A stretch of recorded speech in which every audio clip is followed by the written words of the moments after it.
한국전쟁 70주년을 맞아 다시 조명되고 있는 피란 수도 부산은 역사적 가치를 세계적으로 인정받기 위해 세계유산 등재가 추진되고 있습니다. 하지만 세계유산이라는 위상만큼이나 그 절차가 결코 쉽지 않아서 앞으로 해결해야 할 과제가 많습니다. 김윤아 기자가 보도합니다.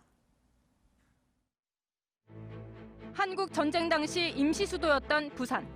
당시 대통령 관저로 쓰이던 임시수도 기념관과 정부청사였던 동아대 석당박물관, 수백 척의 난민 선박들이 도착하던 부산항 일부도, 11개 나라 장병 2천여 명이 잠든 유엔 기념공원 등 피란 수도 부산의 근대유산 8곳은 현재 세계유산 잠정 목록에 조건부로 올라 있습니다.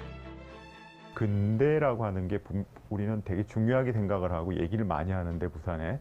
그런데 실질적으로 그 근대를 위해서 우리가 뭘 했느냐고 생각을 해보면 한 일이 거의 없어요. 근대 역사를 주제로 부산의 어떤 도심에 특히 좀 체질을 바꾸는 그런 작업이 저는 하고 싶었고 그런 전제로 사실은 이 일이 시작이 됐었어요.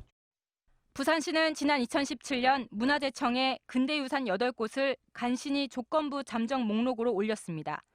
피란 당시 생활을 보여주는 유산을 추가하고 보존 관리 계획을 세우라는 조건이 붙은 겁니다. 이 조건을 채우기 위해 피란민 거주지인 서구 비성마을과 남구 소망마을 등 생활유산 2곳에 대한 연구가 진행 중이지만 보존 관리 계획 수립은 막막합니다. 개발로 인해 가지고 훼손되지 않도록 그 부분에 대해서 법적인 안전장치를 강구를 해야 됩니다. 개발 제한을 하려면은 그 시민들의 어떤 재산권이라든가 그 부분과 상충되기 때문에 그 부분을 어떻게 설득을 시키고. 부산시는 근대유산 목록을 9개로 수정할 계획이지만 이렇게 조건부라는 꼬리를 겨우 뗀다 해도 이후 잠정 목록, 우선 목록, 최종 등재까지 넘어야 할 산이 많습니다. 오는 2030년 최종 등재라는 목표를 위해서는 사업 전체를 이끌 컨트롤타워와 함께 시민들의 관심도 절실합니다.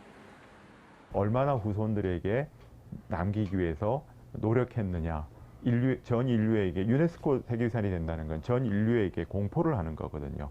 유산도 중요하지만 그것을 끌고 나가는 관리 주체인 사람들을 상당히 중요하게 보는 게 세계유산 제도거든요. 그러니까 주민들이 얼마나 관심을 갖고 공감을 하느냐. 피란 수도 부산의 유산들은 그 자체가 바로 살아있는 역사입니다.